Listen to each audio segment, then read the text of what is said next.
नमस्कार दोस्तों। हमें दो प्रकार के शिव चिन्ह देखने को मिलते हैं। एक जो मानव रूपी हैं, उनकी जटाएं हैं जिससे पवित्र गंगा मैया बहती है। उनके पुत्र हैं धर्मपत्नी माता पार्वती हैं और वह कैलाश पर्वत पे निवास करते हैं। उनकी कल्पना के आधार पर बनाए गए भगवान शंकर की छवि कुछ ऐसी ही है। वहीं एक शिव की पूजा हम करते हैं जो शिवलिंग है, जो इस संसार ब्रह्मांड को दर्शाता है। शिवलिंग का अर्थ चिन्ह से है। संस्कृत में लिंग का अर्थ किसी प्रतीक या चिन्ह से होता है, यानी शिवलिंग भगवान शिव का प्रतीक है। अज्ञान के कारण बहुत से लोग शिव और शंकर को एक ही सत्ता के दो नाम मानते हैं, परंतु दोनों की प्रतिमाएं अलग अलग हैं, आकृतियां अलग अलग हैं। शंकर को सदा तपस्वी मूर्त दिखाया गया है और कई तस्वीरों में शिवलिंग का ध्यान करते हुए दिखाते हैं। परमात्मा शिव की स्थापना, पालना और विनाश के लिए ब्रह्मा विष्णु शंकर तीन सूक्ष्म देवताओं की रचना करते हैं, जिसमें शंकर के द्वारा केवल विनाश का कार्य ही किया जाता है। शिव परमात्मा रचयिता हैं और शंकर उनकी एक रचना है। शिव ब्रह्मलोक में ब्रह्मधाम में निवास करते हैं और शंकर सूक्ष्म लोक में रहते हैं।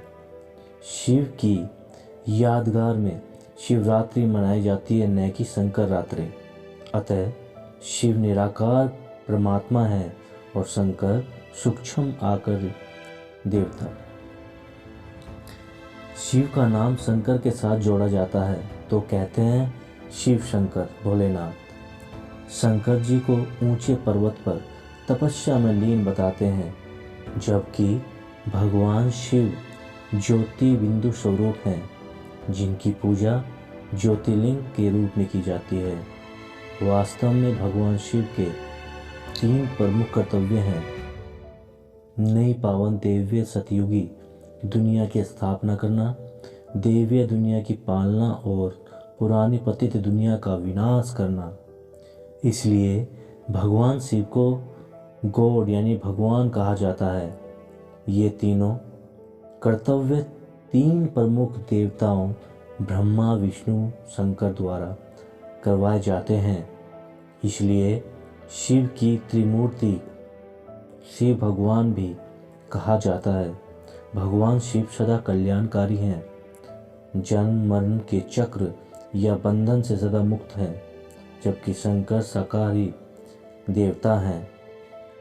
शंकर को ही देव आदि देव महादेव भी कहा जाता है, देवों के देव।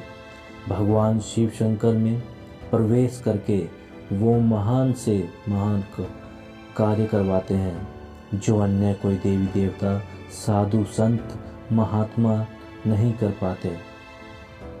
ज्योति स्वरूप शिव सत्य धर्म अर्थात सत्य ज्ञान देकर सत्य आचरण की धारणाओं को ब्रह्मा द्वारा स्थापित किया जाता है, जैसे अभी तक होता आया है।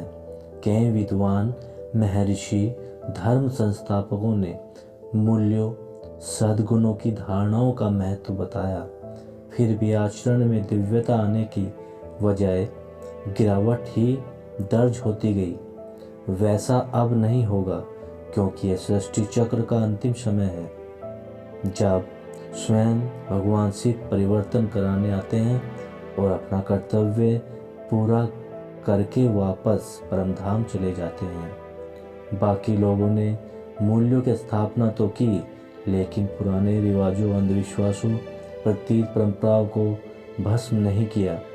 यह वैसी ही बात है जैसे कि घड़े में विष के साथ अमृत भी मौजूद होता है। इसलिए सृष्टि का परिवर्तन नहीं हो सकता किसी के भी द्वारा।